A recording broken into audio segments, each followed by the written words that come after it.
السلام علیکم ورحمۃ اللہ وبرکاتہ۔ اعوذ باللہ السمیع العلیم من الشیطان الرجیم، بسم اللہ الرحمن الرحیم۔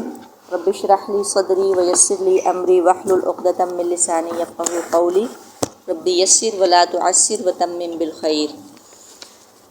رب زدنی علما، رب زدنی علما، رب زدنی علما، اللہم فقہنی فی الدین، اللہم الہمنی رشدی واعذنی من شر نفسی، اللہم انفعنا بما علمتنا وعلمنا ما ينفعنا وزدنا علما، اللہم انی اسألک علما نافعا وعملا متقبلا ورزقا طیبا، آمین اللہم آمین۔ سورہ کہف ہے، آیت نمبر 83۔ آیت نمبر 83 سے ہم انشاءاللہ اس کو آیت نمبر 93 تک کریں گے، پورا رکوع نہیں پڑھیں گے۔ وَيَسْأَلُونَكَ، اور وہ سوال کرتے ہیں آپ سے، کس سے؟ رسول اللہ صلی اللہ علیہ وسلم سے۔ اور کون سوال کرتے ہیں؟ کس نے سوال کیا تھا؟ اہل مکہ نے۔ کس کے کہنے پہ؟ یہودیوں کے کہنے پہ۔ عن ذی القرنین، ذی القرنین کے بارے میں۔ پہلے تو ہم وَيَسْأَلُونَكَ کو دیکھیں، کتنے سوال کیے تھے ٹوٹل مشرکین نے؟ تھوڑا سا آپ میرے ساتھ اب پارٹیسپیٹ کیجئے۔ کتنے کیے تھے؟ 3 سوالات یاد ہوں گے آپ لوگوں کو، کون کون سے تھے؟ جی، روح کے بارے میں، ٹھیک ہے۔ ایک یہ کہف والوں کے بارے میں، اور دوسرے کون سے؟ یہ ذی القرنین، اور تیسرا روح کے بارے میں کیا گیا تھا۔ یہ دونوں واقعات تو اس میں ہیں۔ روح کا واقعہ کہاں پہ ہے؟ بنی اسرائیل، جو اس سے اگلی صورت ہے، سورہ بنی اسرائیل میں، ٹھیک ہے۔ یہ کوشچنز کیے تھے۔ ذوالقرنین کے معنی تھوڑے سے ہم کر لیں۔ ان ذی القرنین، ذوالقرنین کے بارے میں۔ ذوالقرنین اصل میں بعض لوگ کہتے ہیں کہ یہ سکندر اعظم تھا،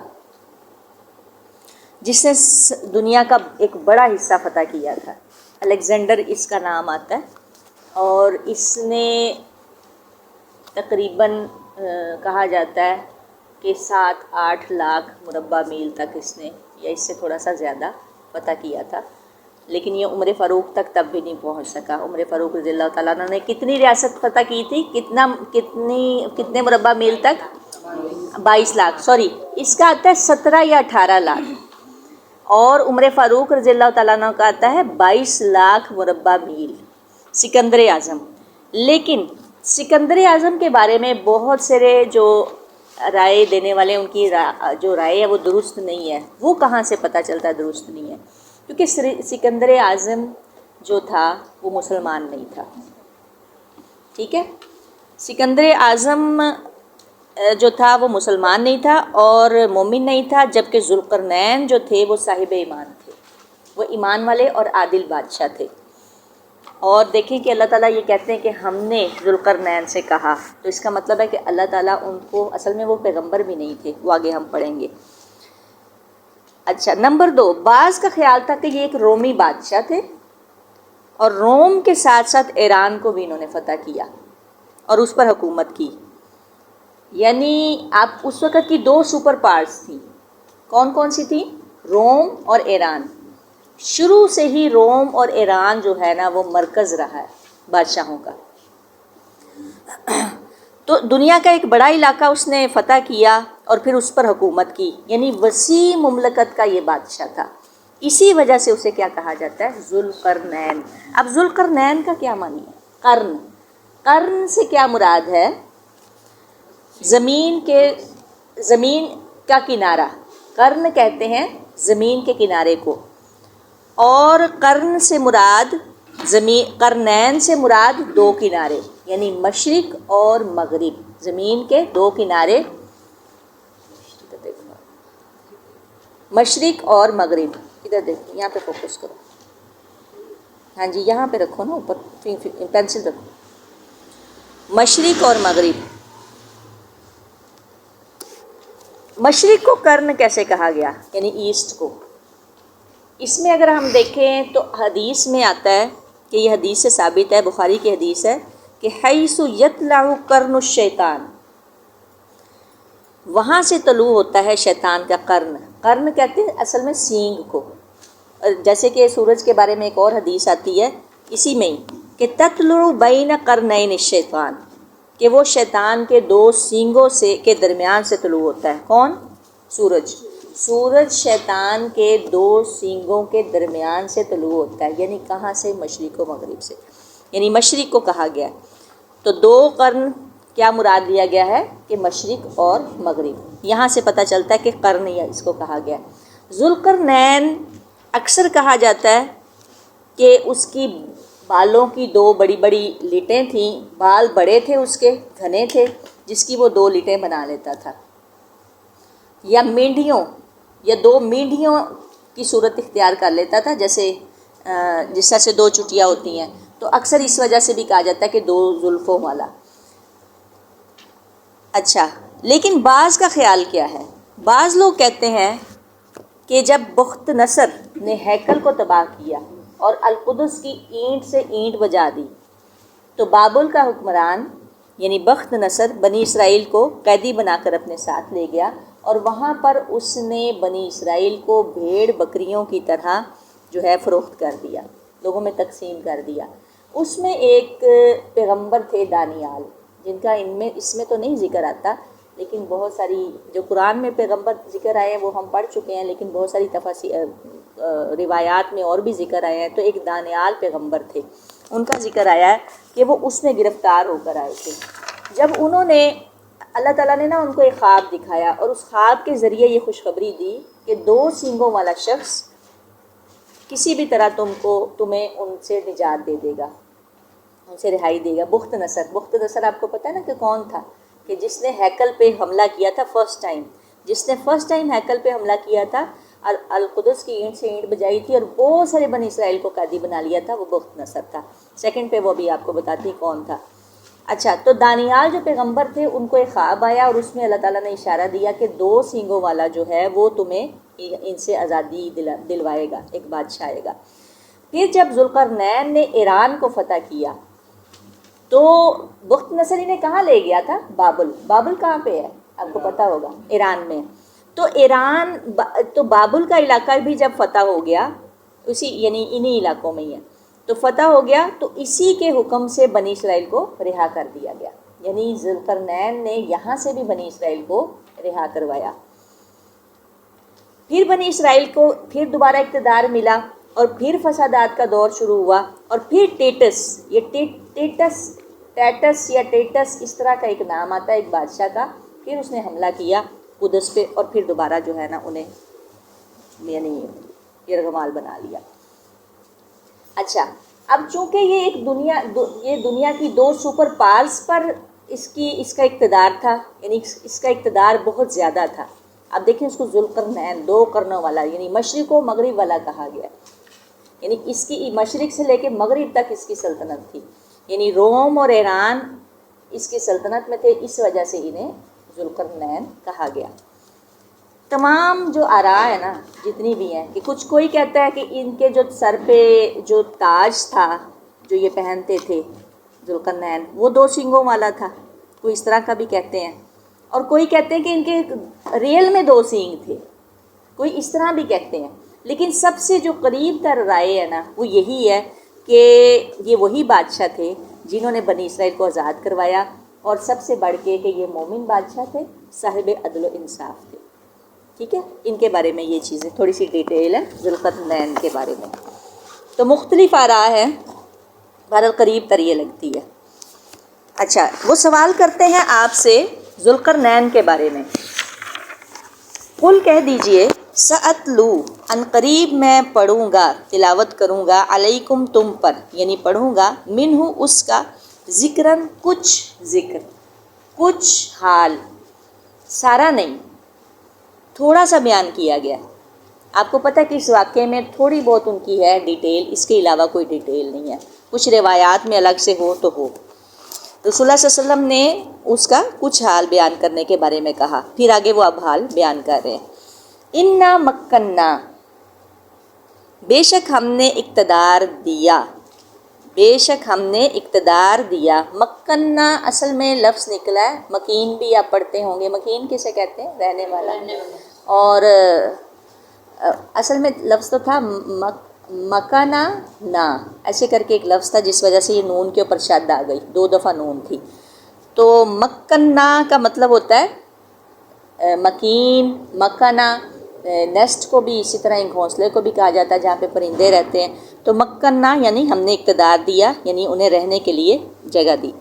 لہو واسطے اسے، بے شک ہم نے اقتدار دیا اسے، فی الارض زمین میں، یعنی اسے بادشاہت دی، یہاں پر یہ مراد ہے. وآتیناہ اور دیے ہم نے اسے، من کل شیء سببا ہر چیز سے اسباب، ہر چیز سے. کیسے؟ اس کا مطلب یہ نہیں ہے، ہر چیز سے مراد یہ نہیں ہے کہ فرشتے بھی اس کے تابع کر دیے، چاند اور سورج بھی اس کے تابع کر دیے، ایسا کچھ نہیں ہے. یعنی جو اس وقت واقعہ ذکر میں آ رہا ہے نا، اس چیز میں، یعنی ان کے پاس کافی مال اسباب تھا، اور ہر طرح کے اسباب میں لگا لے، فوجیں تھیں، اسلحہ تھا، اور جو کچھ بھی انہیں چاہیے تھا وہ اس وقت موجود تھا. سببا اسباب. آپ کو پتہ اسباب کسے کہتے ہیں؟ پتہ آپ کو؟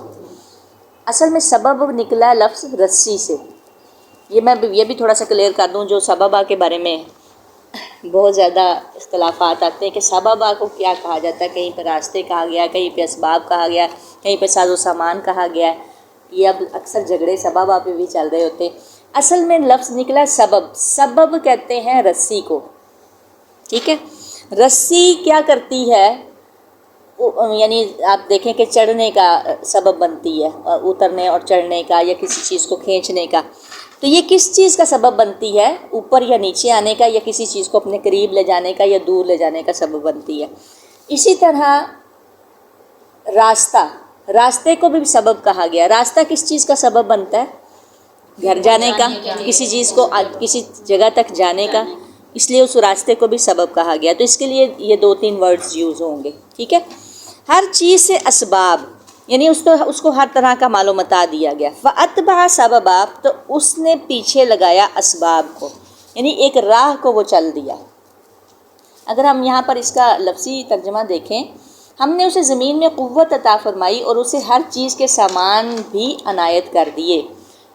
فَأَتْبَعَ سَبَبًا وہ ایک راہ کے پیچھے لگا، یعنی یہاں پہ راستہ کہا گیا، پیچھے اسباب کہا گیا، ٹھیک ہے. تو راستہ سے مراد کہ ایسے اسباب دیے کہ وہ اس راستے تک وہ پہنچ سکا. حتیٰ یہاں تک کہ اذا بلغ، حتیٰ یہاں تک کہ اذا بلغ جب وہ پہنچ گیا، مغرب الشمس غروب ہونے کی جگہ سورج کے، یعنی اس جگہ جہاں پر سورج غروب ہوتا تھا. تو وجدہا اس نے پایا غروب وہ غروب ہو رہا تھا. کون غروب ہو رہا تھا؟ سورج. فی عین ایک چشمے میں، حمیۃ سیاہ کیچڑ والے. عین کسے کہتے ہیں؟ اس کو کیا کہتے ہیں؟ عینک، ٹھیک ہے. اور عین آنکھ بھی ایک چشمہ ہے، پانی نکلتا ہے اس میں، چشمے نما ہے، ٹھیک ہے. چشم آنکھ کو کہا جاتا ہے، چشمہ دیکھنے والی چیز. اور یہ جو چشمہ ہوتا ہے جس سے پانی نکلتا ہے، یہ بھی چشمہ، ٹھیک ہے. تو یہ اس کے لیے تو عین اصل میں چشمے کو کہا جاتا ہے، اور عین آنکھ کو بھی کہا جاتا ہے. عیون 2 آنکھیں. حمیۃ آپ نے ایک جگہ پہ پڑھا ہوگا، حمیم مسنون. انسان کس سے پیدا کیا گیا؟ کیچڑ والے، گارے والے. حمیم مسنون ایک جگہ پہ آتا ہے کھنکھناتی سلسال کالفخار، اور 2 جگہ پہ آتا ہے کیچڑ والے، یعنی بدبودار جو کیچڑ ہوتا ہے اس سے پیدا ہوا ہے. حمیم مسنون، اس کے بارے میں آپ دیکھ لیجئے گا، کچھ اس طرح کے الفاظ آتے ہیں. حامیم حمزہ، اس کا روٹ دیکھیے گا، حامیم حمزہ، ٹھیک ہے. حمیۃ کیچڑ، سیاہ کیچڑ. ایسا آپ دیکھیں کہ کہیں پر اگر پانی کھڑا ہو جائے اور کچھ دیر زیادہ لگ جائے تو وہ کیچڑ بن جاتا ہے، اور کیچڑ بھی سیاہ رنگ کا بن جاتا ہے. ایسے کیچڑ میں وہ سورج غروب ہو رہا تھا ایک چشمے میں سیاہ کیچڑ والے. ہاں جی. اب اس کا مطلب، اب آپ کے اکثر جو اسٹوڈنٹس ہیں ان کے ذہن میں آتا ہے کہ سورج تو ہماری زمین سے بھی بڑا ہے، وہ کیسے غروب ہو سکتا ہے، کیسے ڈوب سکتا ہے؟ چلیں غروب سے مراد ہے ڈوب رہا تھا۔ اصل میں یہ جو قرآن میں یہ چیزیں بیان ہوئی ہیں نا، انسان جس طرح سے دیکھتا ہے نا اس طرح سے ہی بیان ہوئی ہیں یعنی اس کو معنوی لینا ہے یا حصی نہیں لینا۔ آپ دیکھیں کہ ساحل کے پاس آپ لوگ کبھی گئے ہوں، ساحل سمندر کے، تو آپ نے دیکھا ہو، یا کسی آپ بڑی نہر یا چلے ساحل سمندر لگا لیں، وہاں تو نہیں، آپ دیکھیں کہ سورج جب غروب ہو رہا ہوتا ہے تو سورج جب بیچ میں جا رہا ہوتا ہے پانی میں، آپ کو فیل ہو رہا تھا کہ وہ پانی میں جا رہا ہے، اصل میں وہ پانی میں تو نہیں ڈوب رہا ہوتا۔ دیکھا جائے تو تغرب بھی لفظ پھر تو ٹھیک نہیں ہے، سورج کا غروب ہونا یعنی ڈوبنا، ٹھیک ہے؟ اصل میں وہ ڈوب نہیں رہا ہوتا، وہ کسی اور جگہ طلوع ہو رہا ہوتا ہے۔ اور آپ کو پتہ ہے کہ سورج جو ہے وہ زمین دن رات کیسے بنتے ہیں، سائنس جن بچوں نے پڑھی ہو کہ ایک جگہ سے اگر وہ غروب ہو رہا ہے تو دوسری جگہ وہ طلوع ہو رہا ہے۔ تو یہ جو چیز ہے نا، یہ ایک چشمے میں سیاہ کیچڑ والے میں، یعنی اس میں بہت زیادہ وہ نہیں، اختلافات نہیں ہونے چاہیے۔ تو یہ سمپل جس طرح ایک عام ہم وہ لگا لیں مثال کے، جیسے ساحل کے پاس ہم کھڑے ہیں تو سورج کو ہم دیکھ رہے ہیں، تو اصل میں وہ کہیں اور طلوع ہو رہا ہوتا ہے، سیاہ کیچڑ والے چشمے میں۔ ووجدہ، اور اس نے پایا، کس نے؟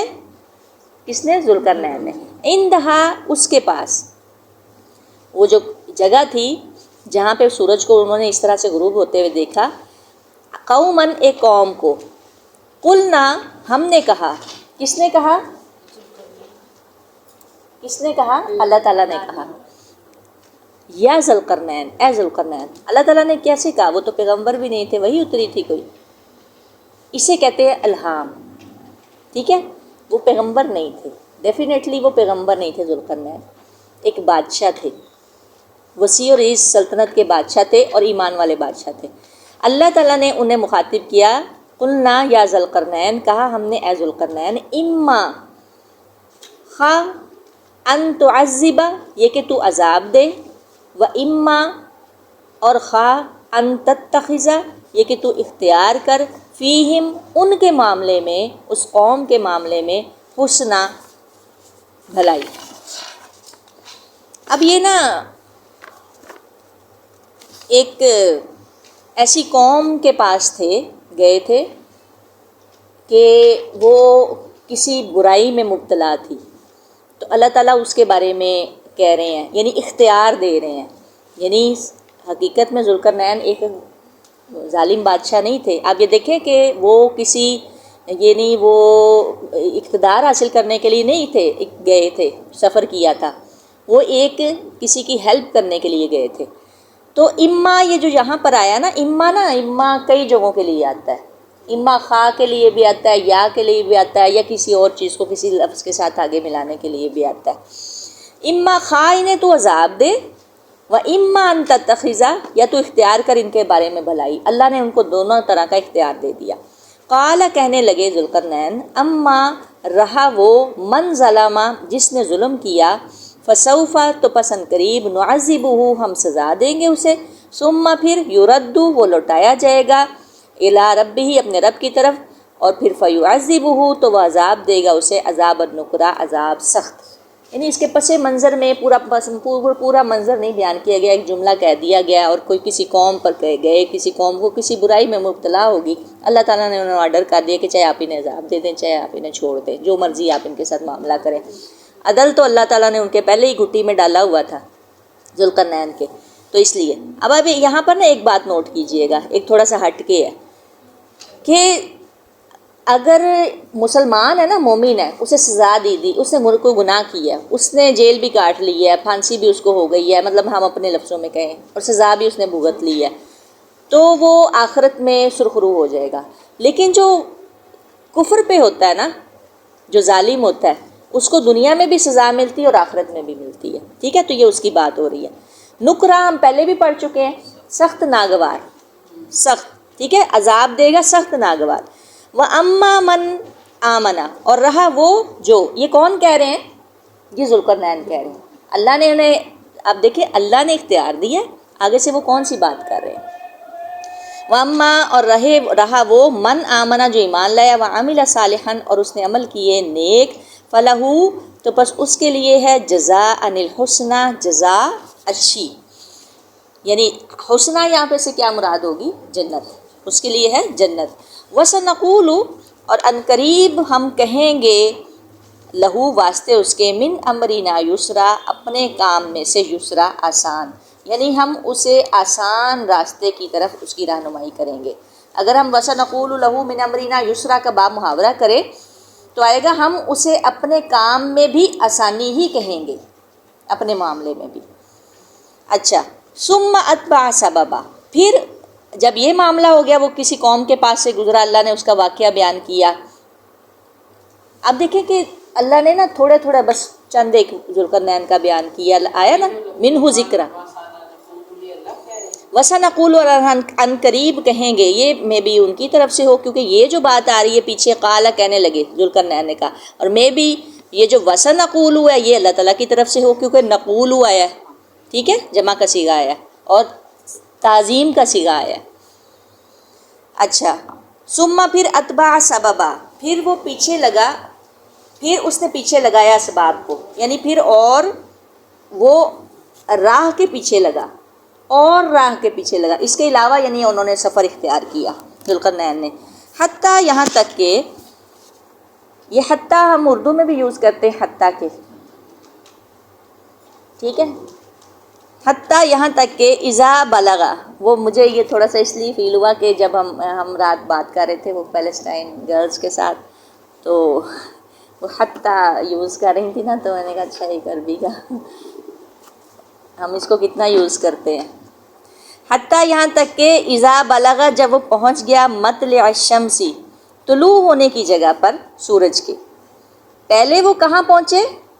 جس جگہ سورج غروب ہو رہا تھا، ٹھیک ہے، اور پھر وہ پہنچے طلوع یعنی مشرق کو، شاید وہ کوئی پہاڑوں والا علاقہ تھا یا کون سا تھا جہاں پہ سورج طلوع ہو رہا تھا، یعنی اب یہ سمجھ آ گئی کہ ذوالقرنین مشرق و مغرب، یعنی انہوں نے ایک قسم کی پوری دنیا کا سفر کیا، اختیار کیا۔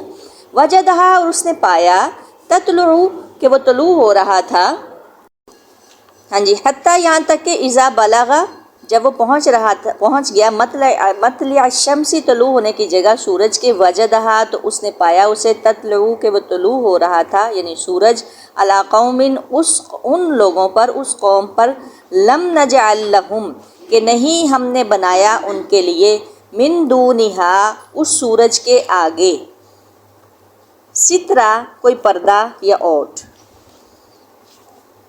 اس کو ہم تھوڑا سا بامحاورہ کریں گے، یہاں تک کہ جب وہ سورج نکلنے کی جگہ تک پہنچا، اسے ایک ایسی قوم پر نکلتا پایا کہ ان کے لیے ہم نے اس سے کوئی پردہ یا اوٹ نہیں بنائی تھی۔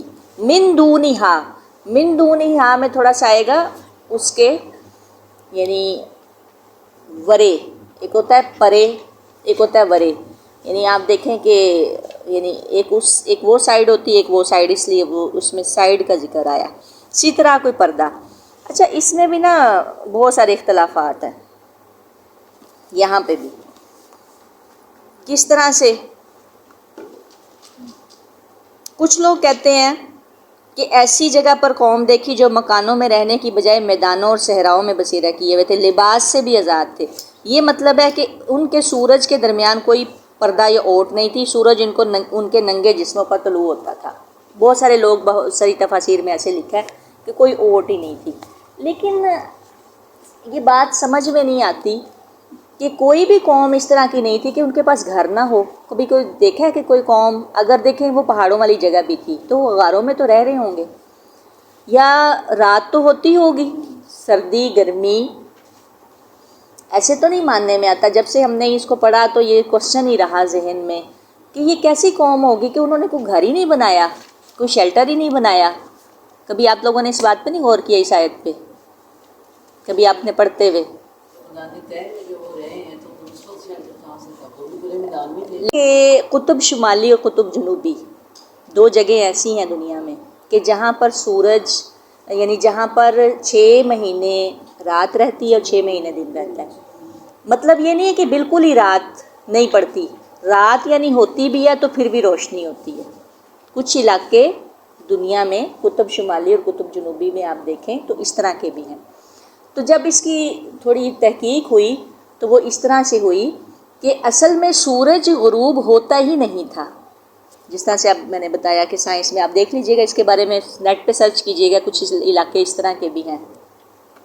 تو سورج جب غروب ہی نہیں ہوتا تو بے شک اور بھی ہو، لیکن اس کے باوجود سورج ان کے سروں پہ ہی رہتا ہے، اس طرح کی کوئی چیز ڈیٹیل آتی ہے۔ لیکن خیر اس کی ڈیٹیل اب آگے جتنا تھوڑا بہت علم ہو گیا، اب جیسے قطب شمالی جنوبی اب آ گئے ہیں سامنے اس طرح۔ اچھا، کوئی پردہ کوئی اوٹ، کذالک اسی طرح، وقد احطنا اور تحقیق گھیر رکھا تھا ہم نے، بما اس کو جو لدیہ اس کے پاس تھا، خبرا خبر میں سے۔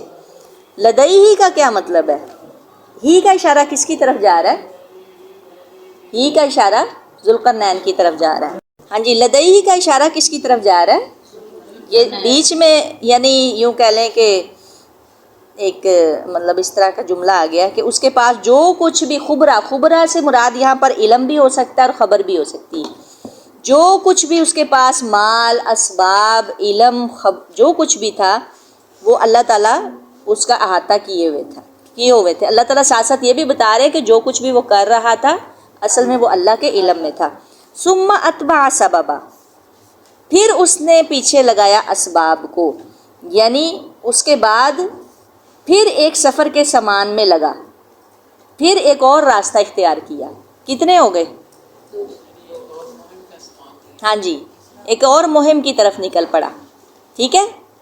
کتنا ہے یہ؟ تیسرا۔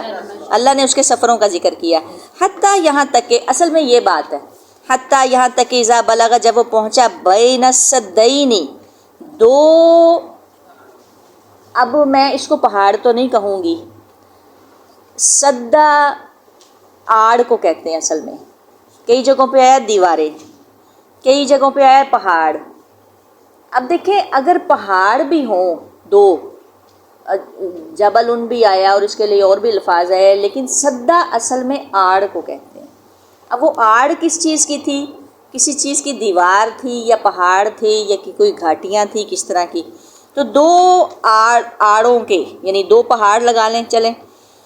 اس نے پایا، من دونہما، ان دونوں سے اس طرف، پہلے آیا تھا سورج کے، اس میں بھی دونہا، پھر آیا من دونہما، ان دونوں سے اس طرف، یعنی اس کی اوٹ میں، قوما، ایسے لوگوں کو۔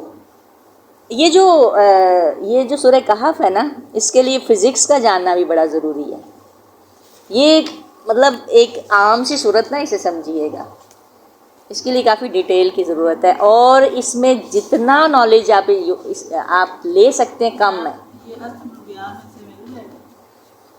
اس میں تو ابھی میں نے نہیں دیکھ رہی۔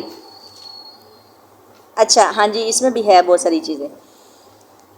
دو پہاڑوں یعنی دو اوٹ تھیں، دو آڑ تھیں، ان کے درمیان اس نے پایا، ان دونوں سے اس طرف ایسے لوگوں کو، لا یکادون، کہ نہ وہ قریب تھے، یفقہون، یکادون کہاں سے نکلا؟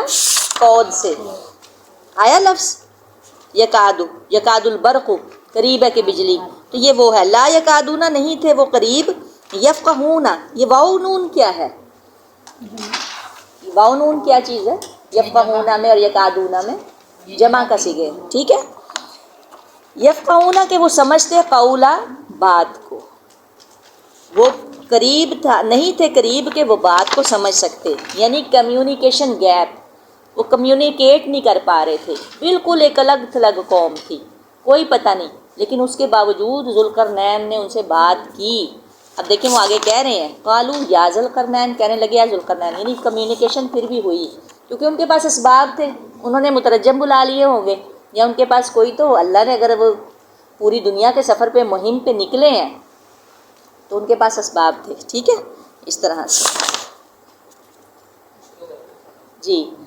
قال، اس کو بس کرتے ہیں ہم اتنا ہی، ٹھیک ہے؟ 93 تک اس کو دیکھیے گا، آپ بھی ریسرچ کیجیے گا اس کے بارے میں، اور مزید خالی سبق نہیں یاد کرنا، اس میں پوری تحقیق کرنی ہے اور نئی نئی چیزیں نکالنی ہے، ٹھیک ہے؟ کہیں سے بھی دیکھ لیں وہ کافی ہیں، ہاں جی۔ اچھا اس میں تھوڑا سا ہم یہاں سے دیکھ لیں کچھ چند ایک چیزیں احسن البیان میں سے بھی دیکھ لیتے ہیں. سببا، یہاں پہ سبب، ہاں جی یہاں پہ بھی سبب کے اصلی معنی رسی کے ہیں، اور اس کا اطلاق ایسے ذریعے اور وسیلے پر ہوتا ہے جو حصول مقصد کے لیے استعمال کیا جاتا ہے. اس اعتبار سے سببا کے معنی، ہم نے اسے ساز و سامان اور وسائل مہیا کیے. یعنی ساز و سامان کیا ہوتا ہے؟ وہ بھی کسی چیز تک پہنچنے کے ذریعے ہوتے ہیں. مثال کے طور پہ آپ لگا لیں جیسے ٹرانسپورٹ ہے، یہ بھی سببا میں ہی آ جاتی ہے کہ یہ آپ کو ایک جگہ سے دوسری جگہ لے کے جاتی ہے. اب رسی تک تو نہیں آپ جائیں گے کہ آپ ٹارزن کی طرح ایک رسی لیں گے اور ایک چھلانگ لگائی اور دوسرے شہر پہنچ گئے. تو یہ ٹرانسپورٹ جو ہے یہ بھی آپ کے لیے سببا کا ہی ہوگی. اسی لیے راستے کو بھی سببا ہی کہا گیا. ٹھیک ہے.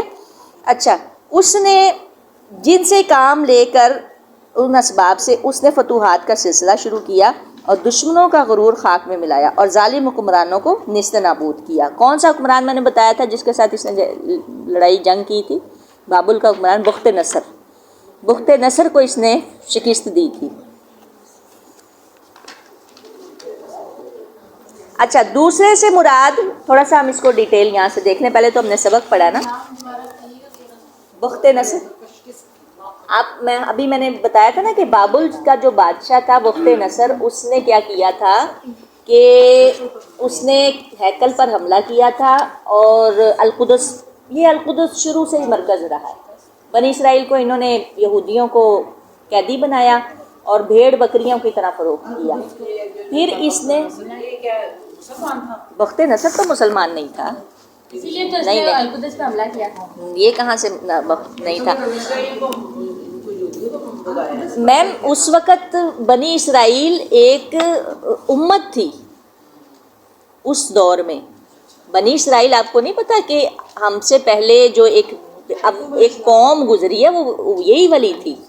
یہ تو جب انہوں نے غلط کام کرنے شروع کیے ہیں، غلط کاریاں، یعنی بہت ساری چیز جیسے انبیاء کو قتل کرنا اور پھر رسولوں کی تکذیب کرنا، پھر لاسٹ میں جب رسول اللہ صلی اللہ علیہ وسلم آئے ہیں تو اس کے بعد پھر بالکل ختم کر دی. پھر امت وسط، امت محمدیہ کو بنا. پھر اللہ نے ان کو یہی تو سب سے بڑی سزا دی تھی کہ ان میں پیغمبر ہی آنے بند ہو گئے تھے. پھر اس میں بخت نصر میں ہی یہ جب انہوں نے بنی اسرائیل کو غلام بنایا تو ان میں ہی ایک پیغمبر تھے دانیال کو خواب آیا تھا ان کا، ذوالقرنین کا، کہ ذوالقرنین یہ دو سینگوں والا ایک شخص آپ لوگوں کو آزاد کروائے گا. پھر اس نے اس پر حملہ کیا اور پھر ایران پر، کیونکہ وہ ایران لے گیا تھا ان کو. پھر ایران پر جب اس نے ذوالقرنین نے حملہ کیا تو وہاں سے انہوں نے اس کو بنی اسرائیل کو آزاد کروایا تھا. لیکن اس کے بعد سیکنڈ نمبر پہ ایک ٹیٹس نے حملہ کیا تھا، دوسری مرتبہ بخت نصر ہیکل پر، اور پھر دوبارہ جو ہے نا وہ ان کو پھر اقتدار میں سے پھر دوبارہ یہ ہٹ گئے. پھر فسادات کا دور، پھر یہ بڑی لمبی چوڑی ڈیٹیل آگے. تو بہرحال اس طرح کر کے ہے یہ سارا.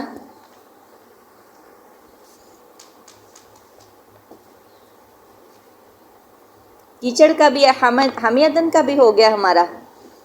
اور ہاں یہاں پہ بھی یہی لکھا ہے کہ سورج اس چشمے میں ڈوب رہا تھا، ساحل سمندر سے یا دور جس کے آگے حد نظر تک کچھ نہ ہو. غروب شمس کا نظارہ کرنے والوں کو ایسا ہی معلوم ہوتا ہے کہ سورج سمندر میں یا زمین میں ڈوب رہا ہے، حالانکہ وہ اپنے مقام میں آسمان پر ہی ہوتا ہے. ہاں جی، جو پانی میں آ رہا تھا مجھے لگتا ہے ایسا. ہاں جی. اور یہ جو سدین آیا نا، ان سے مراد یہاں پر تو یہ لکھا کہ دو پہاڑ ہیں جو آپس میں ایک دوسرے کے مقابل تھے اور بیچ میں ایک کھائی تھی، اور وہ اس سائڈ سے آتے. یاجوج ماجوج آگے ہم پڑھیں گے، وہ آگے نیکسٹ ہو جائے گا. ٹھیک ہے، تو آپ اس کے بارے میں دیکھیے گا. سبحانک اللہم و بحمدک و نشہد ان لا الہ الا انت نستغفرک و اتوب الیک.